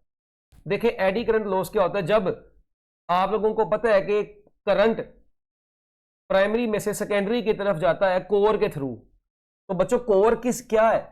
कोर जो है वो बेसिकली सॉफ्ट आयरन है। तो बच्चों क्या होता है कि उसके अंदर सॉफ्ट आयरन में से जब करंट लिंक कर रहा होता है, ये देखें इसके अंदर जब ये प्राइमरी का सारा फ्लक्स सेकेंडरी से लिंक कर रहा होता है, तो बच्चों उस दौरान rate of change of flux की वजह से ट्रांसफार्मर की कोर के अपने ही अंदर एक करंट पैदा हो जाता है। ट्रांसफार्मर की कोर के अपने ही अंदर एक करंट पैदा हो जाता है। ये प्राइमरी और सेकेंडरी कॉइल का करंट नहीं है, ये कोर का करंट है। तो ट्रांसफार्मर की कोर में जो करंट पैदा हो जाता है, ये एडी करंट कौन सा करंट है बच्चों? ये एडी करंट वो करंट है जो ऐसा करंट, ये करंट है जो कि इंड्यूस्ड होता है within core of the transformer की कोर के अंदर प्रोड्यूस हो जाता है due to changing magnetic flux, rate of change of magnetic flux की वजह से। जो प्राइमरी का फ्लक्स सेकेंडरी से लिंक करता है उसके अंदर ट्रांसफार्मर की कोर के अंदर ये जो करंट पैदा हो जाता है, ये करंट क्या काम करता है? Produces heating effect in the transformer, और ये ट्रांसफार्मर के अंदर हीट का सबब बनता है। तो अब हम इसको रिड्यूस कैसे करते हैं बच्चों? इसको रिड्यूस करने के लिए हम क्या काम करते हैं? By laminating the core of the transformer की कोर की लेमिनेशन करके, जो आयरन की स्ट्रिप्स होती है ना, सॉफ्ट आयरन की जो स्ट्रिप्स होती हैं, उन आयरन की स्ट्रिप्स के दरमियान में हम क्या करते हैं? लेमिनेशन कर देते हैं इंसुलेटर की मदद से। तो by laminating the core of the transformer eddy current loss can be reduced. तो बच्चों ये कुछ बातें थी कि ये लॉस को कैसे रिड्यूस कर सकते हैं, ये क्या चक्कर होते हैं, ये सारी बातें अब आप लोगों को जुबानी पता होनी चाहिए। ठीक हो गया। अच्छा, फिर उसके बाद ट्रांसफार्मर की एफिशिएंसी की अगर हम बात करें तो इसका एक फार्मूला है, बस आप लोग वो जहन में रख लें। ट्रांसफार्मर की एफिशिएंसी जो होती है वो सेकेंडरी ऊपर आएगा। उसकी वजह ये है क्योंकि हम कहते हैं कि एफिशिएंसी जो होती है वो आउटपुट ओवर इनपुट होती है ना। एफिशिएंसी क्या होती है? Output over input. तो आउटपुट वाली साइड पर हमारे पास क्या है? सेकेंडरी है। तो सेकेंडरी की पावर ऊपर और प्राइमरी की पावर नीचे, यानी कि हम ये कहते हैं output power divided by input power into 100। तो हम ये भी कह सकते हैं VSIS divided by VPIP into 100। तो ये एफिशिएंसी निकालने का एक फार्मूला है, ये हम न्यूमेरिकल्स के अंदर कहीं पर यूज करेंगे, एमसीक्यूज में करते वक्त देखेंगे कहीं पर यूज होता है। अच्छा, इसके अलावा ट्रांसफार्मर के ना बच्चों कुछ यूजेस भी हैं। अब देखें जो ट्रांसफार्मर होता है, अब आपको पता है कि जो स्टेप डाउन ट्रांसफार्मर है और स्टेप अप ट्रांसफार्मर है, ये डिफरेंट जगहों के ऊपर यूज होते हैं। हमारे घरों के बाहर जो ट्रांसफार्मर यूज होता है वो ट्रांसफार्मर कौन सा होता है? वो ट्रांसफार्मर स्टेप डाउन ट्रांसफार्मर होता है, जो वोल्टेज को डिक्रीज करके और करंट को इंक्रीज करके हमारे घरों में भेजता है। तो ये जो ट्रांसफार्मर है इसके यूजेस आप लोगों ने जुबानी याद रखने हैं, ठीक है, ये बड़े इंपॉर्टेंट है। आपको मैं 3-4 यूजेस इसके मेन बताता हूं। एक तो याद रखें, इसको कहीं पर कोई बच्चा लिख रहा है तो साथ लिख ले, स्टेप डाउन ट्रांसफार्मर जो होता है ये बच्चों वेल्डिंग, जहां पे हमने वेल्डिंग करनी होती है ना, वेल्डिंग प्लांट्स जो होते हैं, अब वेल्डिंग प्लांट्स के अंदर स्टेप अप ट्रांसफार्मर्स लगे होते हैं, ठीक है, स्टेप अप ट्रांसफार्मर लगे होते हैं। और अक्सर जहां पे वेल्डिंग प्लांट आप लगाते हैं, जारी बात है वहां पे आपको बिल भी तो फिर ज्यादा आना है ना, वो उसके अंदर स्टेप अप ट्रांसफार्मर लगे होते हैं, क्योंकि वेल्डिंग पर्पसेस के लिए हमें करंट बहुत हाई चाहिए होता है। क्या चाहिए होता है? करंट बहुत हाई चाहिए होता है। तो वो करंट हाई चाहिए होता है, इस वजह से हमें क्या करना पड़ता है, उसके अंदर स्टेप अप ट्रांसफार्मर लगाना पड़ता है। एक मिनट, यहाँ पे मैं कह रहा था कि मैं लिख ही दूंगा आप लोगों को, इससे पहले कि आप लोग जो है ना वो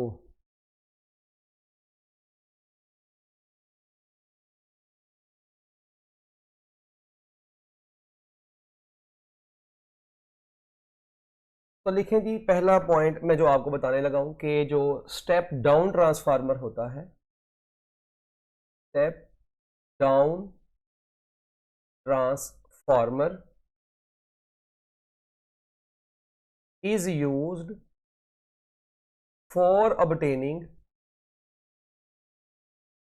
step down transformer is used for obtaining large current for welding purposes, large current for welding purpose। अच्छा, दूसरी इंपॉर्टेंट बात, जो स्टेप डाउन ट्रांसफार्मर होता है बच्चों, ये कहां पर इस्तेमाल होता है? इसके अलावा ये इंडक्शन फर्नेस के अंदर इस्तेमाल होता है for melting the metals. Step down transformer और कहां पे यूज होता है? इंडक्शन फर्नेस के अंदर यूज होता है। ये इंडक्शन फर्नेस के अंदर हम क्या काम करते हैं बच्चों? बेसिकली हम इंडक्शन फर्नेस के अंदर मेल्टिंग करते हैं, किसकी? Of the metals. मेटल्स की मेल्टिंग के लिए भी हमें बहुत हाई करंट चाहिए होता है, और स्टेप डाउन ट्रांसफार्मर ही तो हाई करंट पैदा करता है, वोल्टेज को डिक्रीज करता है मगर करंट को इंक्रीज कर देता है। इसी तरह जो स्टेप डाउन ट्रांसफार्मर है ये रेक्टिफायर के साथ भी इस्तेमाल होता है लो वोल्टेज डीसी सोर्स बनाने के लिए। तो स्टेप डाउन ट्रांसफार्मर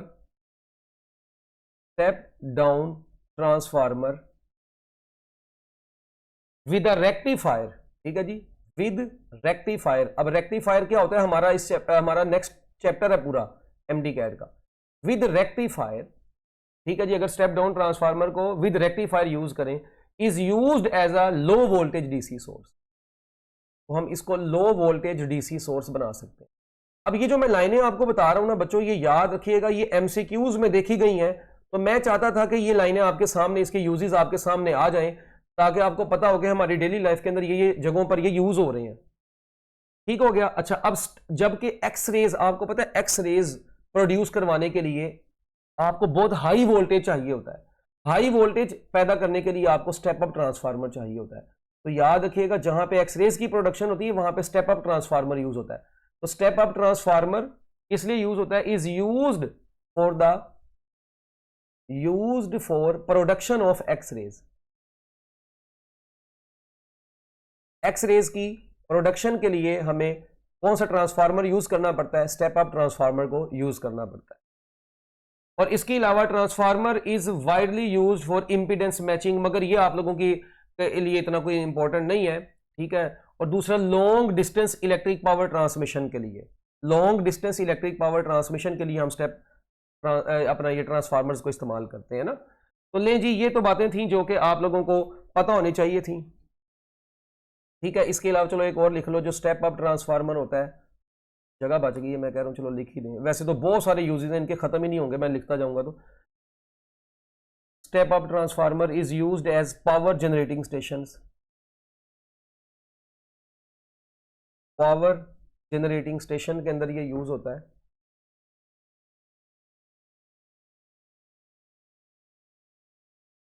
ठीक है।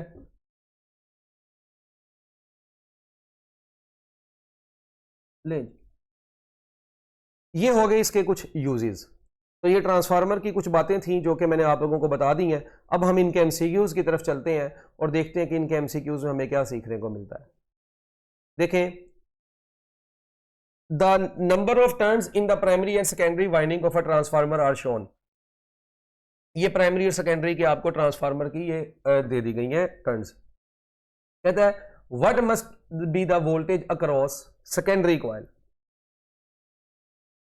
देखें, अब ये ट्रांसफार्मर का जो सिंबल होता है, याद रखिएगा, दो कॉइल्स अगर ऐसे हों और उनके दरमियान में ऐसे ये लाइन लगा दी जाए तो ये बेसिकली ट्रांसफार्मर का सिंबल होता है।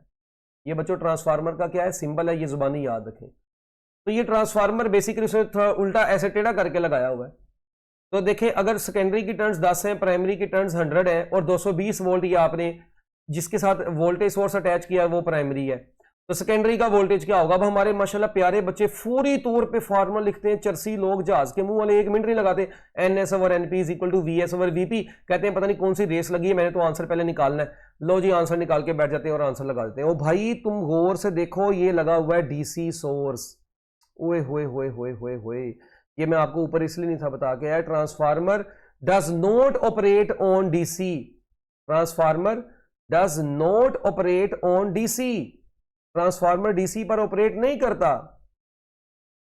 उसकी वजह यह है कि DC जो होता है ये कांस्टेंट फ्लक्स को जनरेट करता है।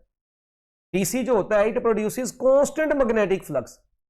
ये तो कांस्टेंट मैग्नेटिक फ्लक्स जनरेट करवाता है। और कांस्टेंट मैग्नेटिक फ्लक्स से देखें, जब इसका फ्लक्स इससे लिंक करेगा तो वो तो चेंजिंग मैग्नेटिक फ्लक्स जब इससे लिंक करेगा तो इसके अंदर EMF इंड्यूस होगी ना। कांस्टेंट मैग्नेटिक फ्लक्स तो EMF इंड्यूस नहीं होगी। तो ट्रांसफार्मर कैसे DC के ऊपर ऑपरेट करेगा। तो DC का जो फ्लक्स होता है वो कांस्टेंट होता है और कांस्टेंट फ्लक्स से तो सेकेंडरी में EMF ही इंड्यूस नहीं होगी। तो लिहाजा DC सोर्स अगर लगा होगा तो वो 0 वोल्ट वहां पे मिलेगा, ये याद रखिएगा, आपको वहां पे कैलकुलेशंस की जरूरत नहीं पड़ेगी। इसके बाद step up transformer has turn ratio 10। लो जी, स्टेप अप ट्रांसफार्मर है तो स्टेप अप ट्रांसफार्मर में टर्न रेशो 10 है। ये 1 से बड़ी है, छोटी है 10, यानी कि जारी बात है 1 से बड़ा है। तो इसका मतलब है स्टेप अप ट्रांसफार्मर में NS ओवर NP जो था वो 1 से बड़ा था और यही उसने आपको दिया हुआ है कि ये 10 है। सबसे पहला पॉइंट तो ये था कि यहां पे हम इस 10 को NS ओवर NP लिखेंगे या NP ओवर NS लिखेंगे। आप ये देखें ऊपर मैं बता के आया था कि स्टेप अप ट्रांसफार्मर में NS ओवर NP, ये देखें NS ओवर NP 1 से बड़ा होगा। तो अगर आपको स्टेप अप ट्रांसफार्मर का वर्ड बोल दिया और उसने टर्न रेशो बोला, उसने NS over NP NP over NS नहीं बोला, तो भाई 1 से बड़ी चीज बोली है तो वो NS ओवर NP ही होगी, ऑब्वियस सी बात है। और अगर उसने कहता कि टर्न रेशो वो 1 से छोटी देता तो आपने उसको फिर NP ओवर NS लेना था, ये याद रखिएगा मेरी बात। अच्छा, तो इस वक्त बच्चों हम क्या काम करेंगे, turn ratio NS over NP जो है ये 10 है। अच्छा, आउटपुट का करंट यानी कि सेकेंडरी का करंट अब आपको दे दिया गया है।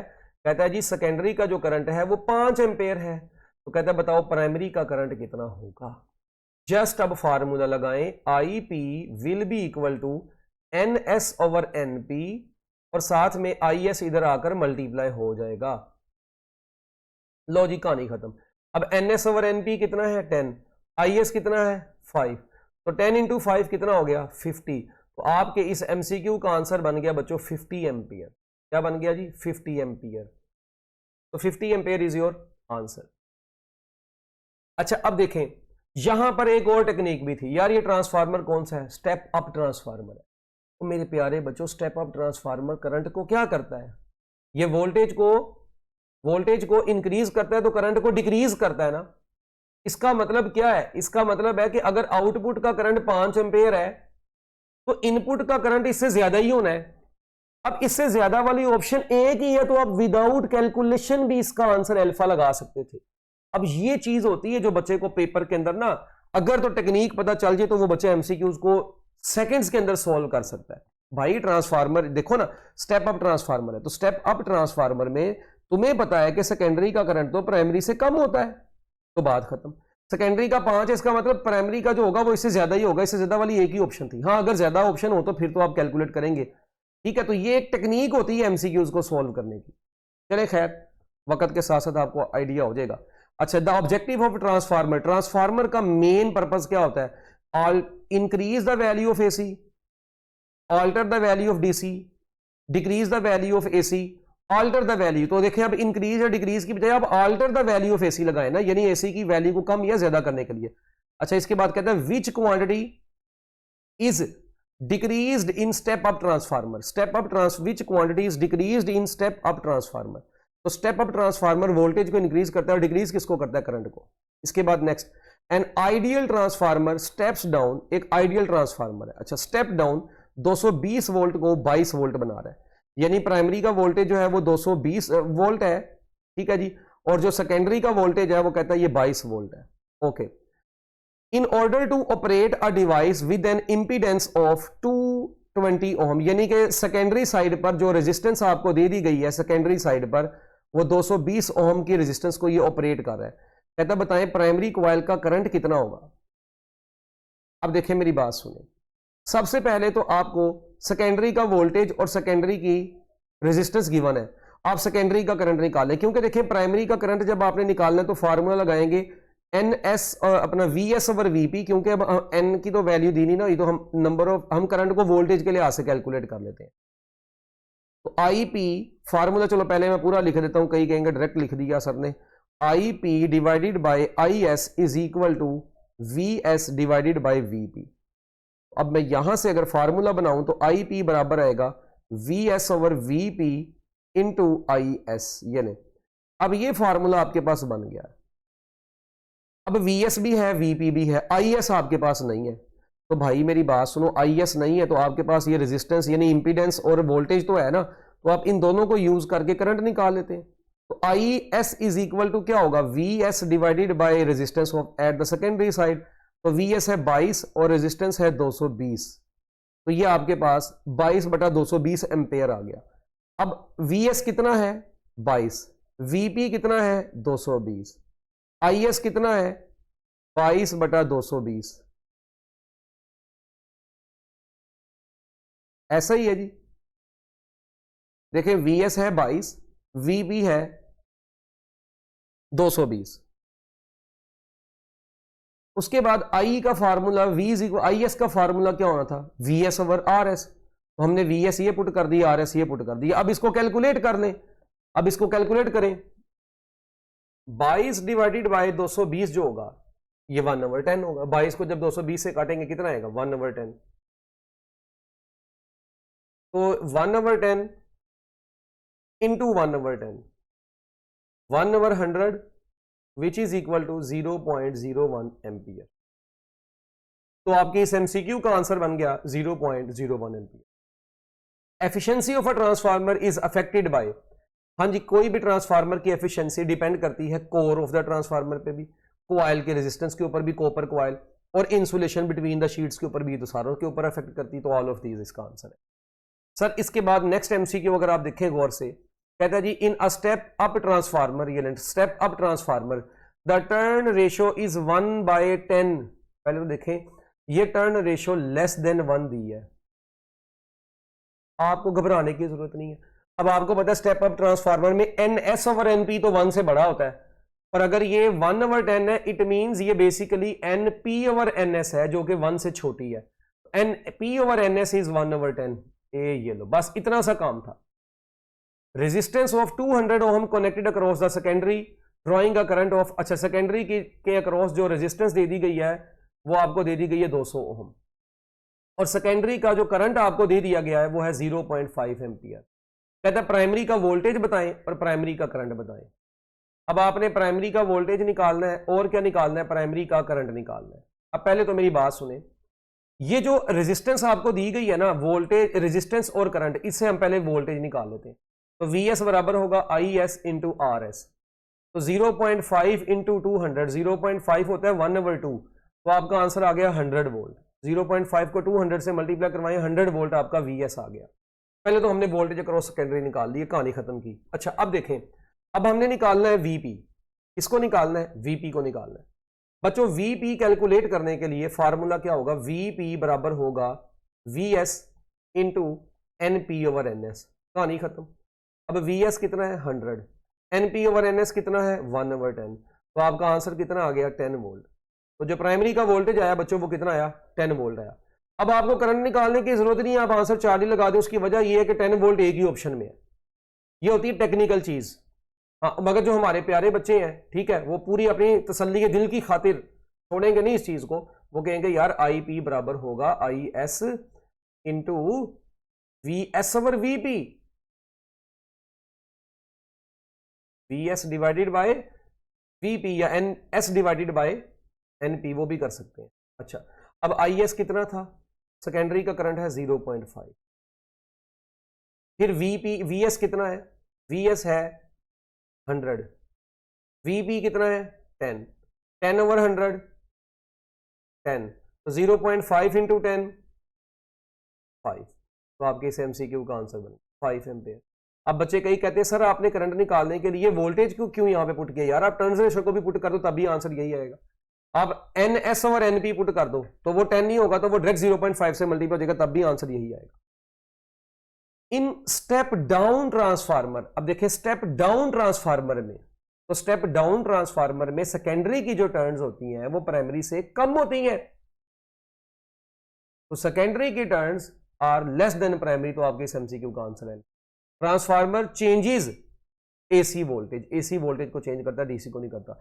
The transformer in which voltage across secondary is less than the primary, secondary का वोल्टेज जो है वो कहते हैं जी कम है प्राइमरी से, इसका मतलब आउटपुट कम है, इसका मतलब ये स्टेप डाउन ट्रांसफार्मर है। याद रखिएगा स्टेप अप या स्टेप डाउन, ये वर्ड जो है वोल्टेज की बेस के ऊपर इनका बनाया गया है, ठीक है, वोल्टेज की बेस के ऊपर। इसके बाद the ratio of number of turns of the ratio of number of turns of the primary coil to the secondary coil in transformer, primary to secondary turn ratio आपको दे दी गई है 1/2।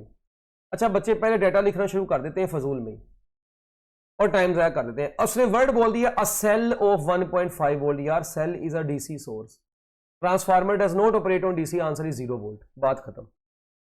Next, an ideal transformer has 100 turns in the primary, ideal transformer में primary में 100 turns है, and 250 turns in the secondary, और 250 turns है सेकेंडरी में। The peak value of the input voltage, the peak voltage is 28 volt. कहता है बताएं secondary की आरएमएस वैल्यू कितनी होगी? सेकेंडरी की आपने बतानी है आरएमएस वैल्यू। भाई पहले आप सेकेंडरी का वोल्टेज निकाल लेना। अब इनपुट एसी दिया हुआ है, अब तो आपको निकालना पड़ेगा ना। बच्चे कहते हैं पता नहीं सारे इस तरह के होंगे, डीसी वाली है।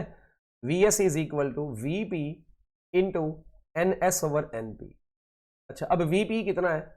वी पी है 28, एन एस है 250, एन पी है 100, तो ये बन जाएगा, ये 0 0 से कट गया, 25/10 कितना होता है? ये 28 यहीं पे रहने दें, 5/2 आ जाना है। जब इसको कट करेंगे 2 तो ये बनेगा 1 और 14। 14 इंटू 5 कितना होता है? बचपन की बातें, अब ये तो तुम्हें आना चाहिए ना यार, कितना होता है? 70 वोल्ट होता है। अब बच्चे फौरी तौर पे आंसर पे 70 वोल्ट लगा देते हैं, आधा मिनट नहीं लगाते। ओ चरसीओ भाई उसने तुम्हारे से आरएमएस वैल्यू पूछी है, तो वी आर एम एस जो होता है वो वी नॉट ओवर √2 होता है। तो आपने इसको 0.707 इंटू 70 करना है। तो जब आप 70 को 0.707 से मल्टीप्लाई करवाते हैं तो बच्चों आपके एमसीक्यू का आंसर 49 पॉइंट समथिंग आता है, जो कि राउंड अबाउट ऑलमोस्ट 50 वोल्ट के करीब बनता है।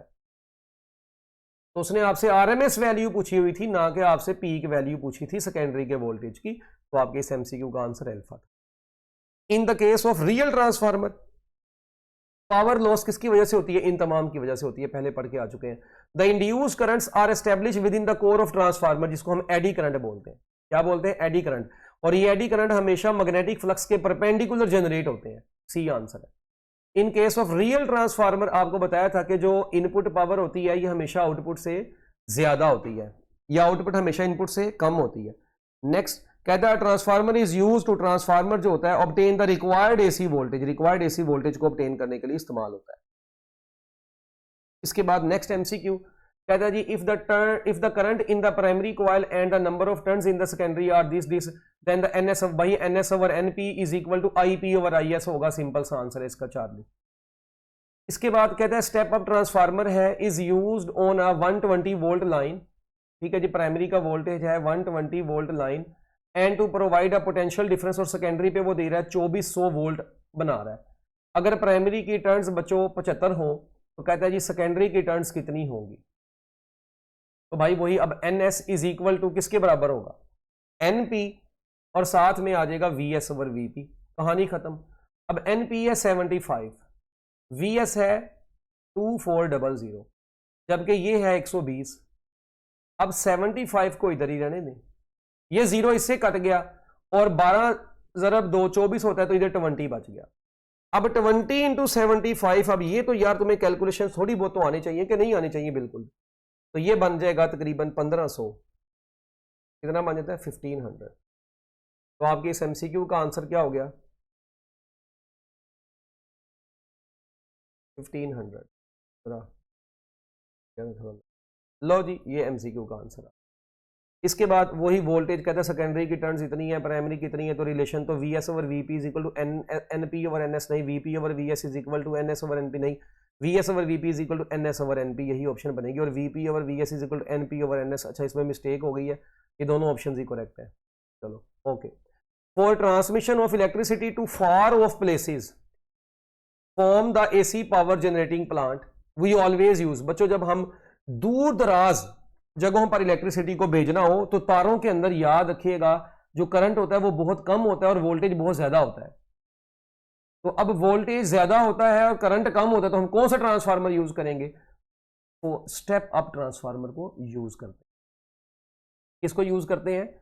स्टेप अप ट्रांसफार्मर को। देखिए पावर जनरेटिंग स्टेशन में स्टेप कौन सा यूज होता है? हमने पढ़ा हुआ है ना। तो जब पावर, ये देखिए ऊपर भी मैं आपको बता के आया था, देखिए जब आपने दूर दराज जगहों तक भेजना होता है, हमारे घरों के बाहर जो लगे हैं वो कौन से लगे हैं? Step down. तो जनरेटिंग पावर स्टेशन से कौन से लग रहे हैं? स्टेप अप लग रहे हैं, ताकि वो वोल्टेज को तो इंक्रीज कर दें मगर वायर्स में करंट को डिक्रीज कर दें, क्योंकि करंट का हीटिंग इफेक्ट इतना ज्यादा होगा कि वरना वायर्स को ही जला देगा। इसलिए स्टेप अप ट्रांसफार्मर वोल्टेज तो बहुत ज्यादा रखता है मगर करंट को कम कर देता है, और यही पावर जनरेटिंग स्टेशन के अंदर इस्तेमाल होते हैं फॉर ऑफ प्लेसेस तक इलेक्ट्रिसिटी को पहुंचाने के लिए। तो लो बच्चों, मैं उम्मीद करता हूं कि आपको ट्रांसफार्मर की ये सारी बातें समझ में आ गई होंगी, और ये जो चैप्टर था हमारा ये आपको बहुत अच्छे से समझ आया होगा। चैनल को लाजमी सब्सक्राइब करें, अपने फ्रेंड्स के साथ भी शेयर करें ताकि उनका भी फायदा हो। बेस्ट ऑफ लक, अल्लाह हाफिज़।